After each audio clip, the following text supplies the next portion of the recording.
If you think your family or partner could never betray you, let me tell you what happened with me that will make you question everything. This isn't just drama. It's a family revenge story that feels straight out of a Reddit family betrayal thread. And trust me, it's about to become the most unforgettable revenge story USA audiences will ever hear. What happened to me turned into a shocking family drama that no one saw coming. My name is Olivia, and for 6 years I believed my life was perfect. I had a steady job, a cozy apartment, a circle of friends, and Ethan, my boyfriend, who seemed like the kind of man people wrote rom-coms about.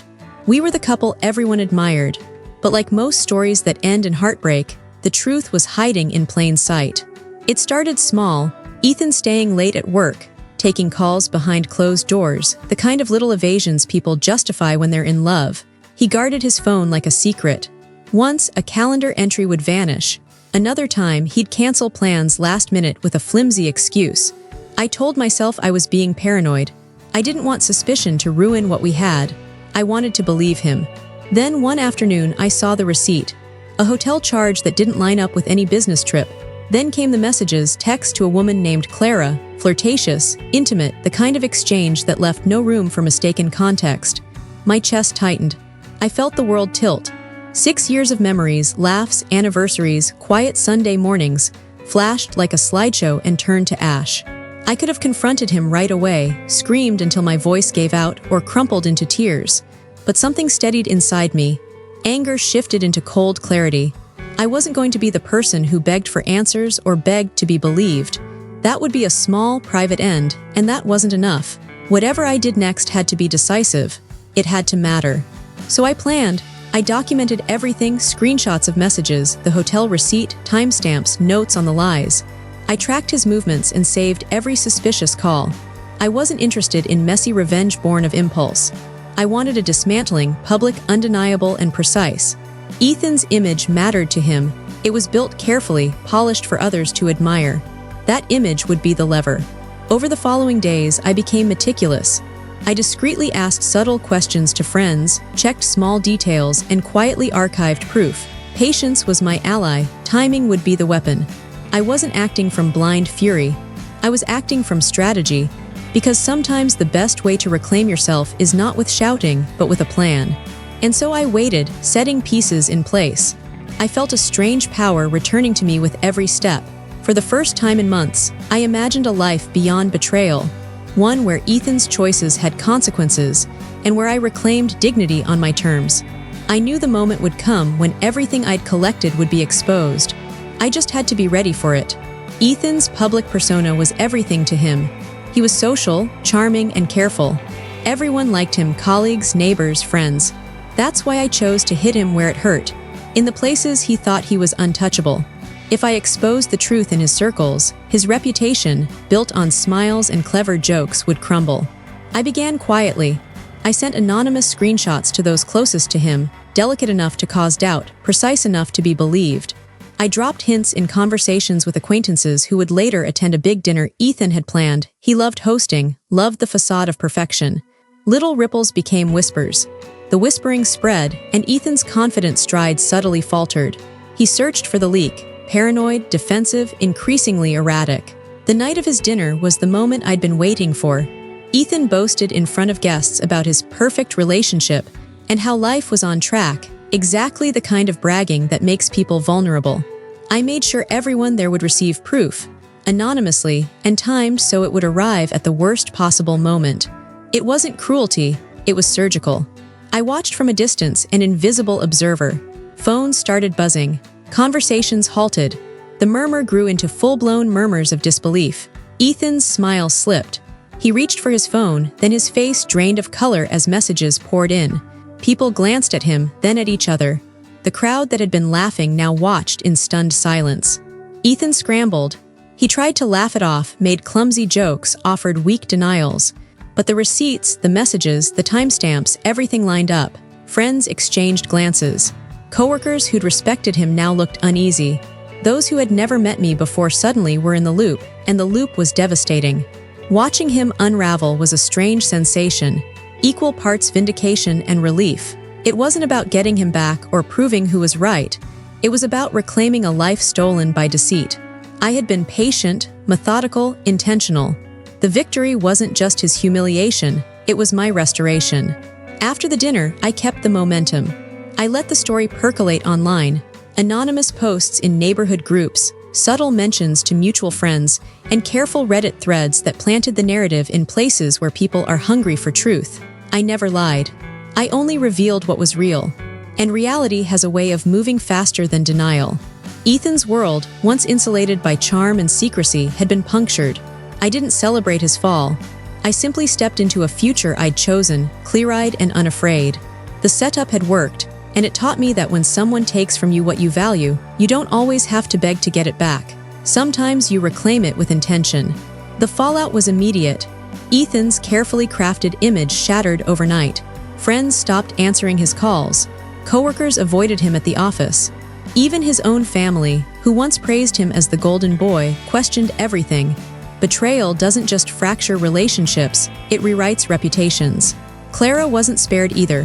When her name came out through the evidence, whispers turned to judgment. She became the other woman in every circle that mattered. People she once trusted pulled away, unwilling to stand beside someone who built happiness on lies. And me, I didn't have to say a word. The truth spoke for itself.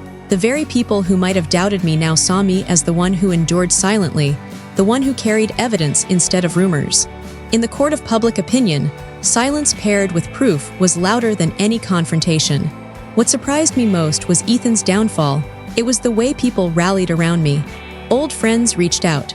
Strangers online praised my patience and strategy, calling it the smartest revenge they'd ever heard. Some even shared their own stories, reminding me how universal betrayal is, how often silence hides behind smiling photos. But beneath the validation, there was something deeper, a sense of release. For the first time in months, I wasn't consumed by suspicion or anger. I wasn't questioning my sanity or searching for answers. I had the truth and I had acted on it. That clarity was freedom. Ethan, meanwhile, spiraled. His charm couldn't repair what had been exposed. He tried apologies, long-winded explanations, even half-hearted attempts to win me back. But once respect is gone, words are hollow. His desperation only confirmed what I already knew. He wasn't sorry for betraying me. He was sorry for losing control. Clara faded into the background. She had no grand gestures, no dramatic confrontations, just absence.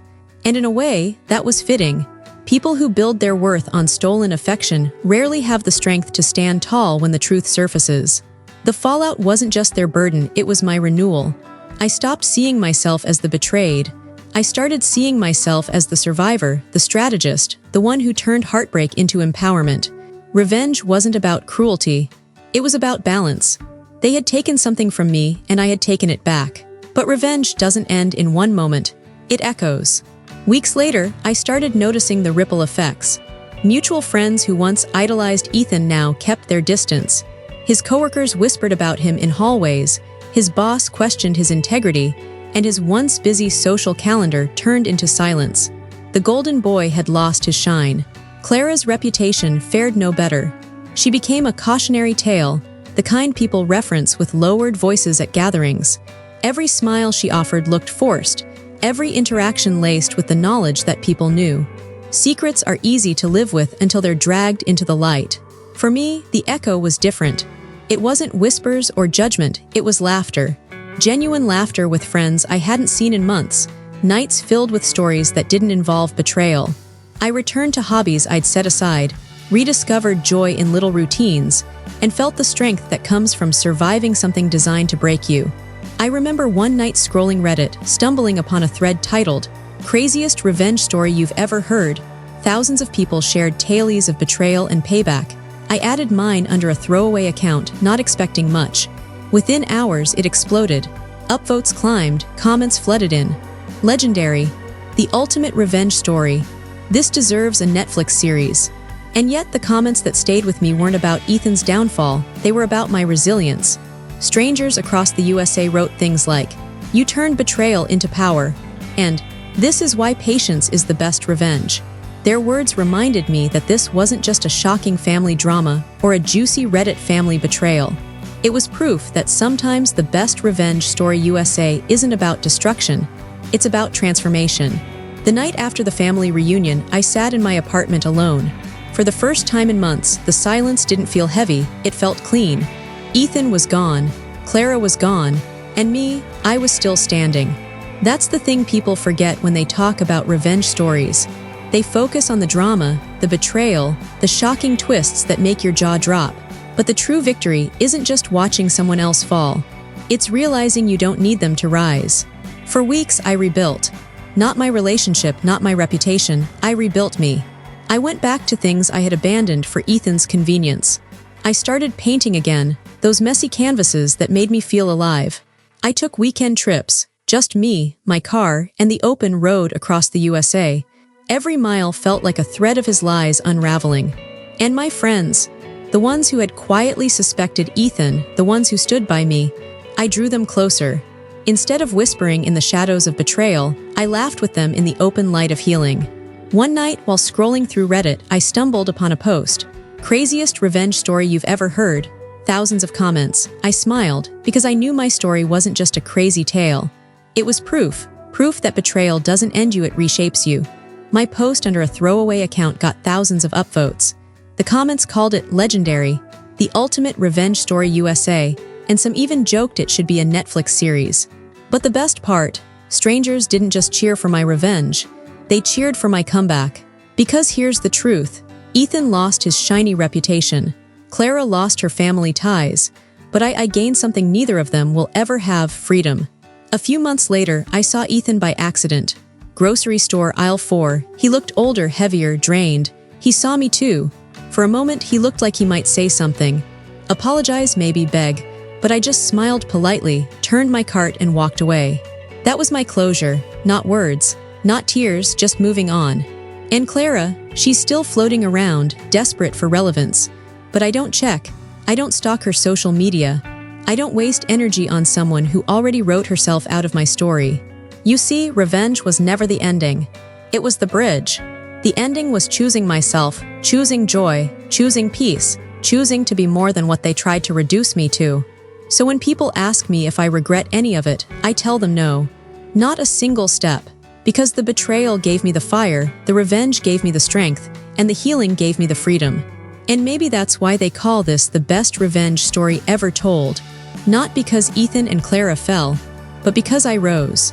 So if you're sitting there, watching this, and you're holding your own scars from betrayal, family, lover, or friend, remember this: your story doesn't end with their lies.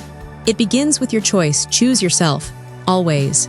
Because that's the sweetest revenge of all. If this story hit you, if you felt the sting of lies or fought to rise above, do me a favor. Smash that like button, share this with someone who needs to hear it. Comment below, what would you have done in my shoes? Would you have exposed them like I did or walked away? Drop your city in the comments. Let's see where Darkside Revenge fans are watching from. And if you want more tales of justice, hit that subscribe button and ring the bell. Every story I share is a reminder. Even in the darkest betrayal, there's strength to rebuild.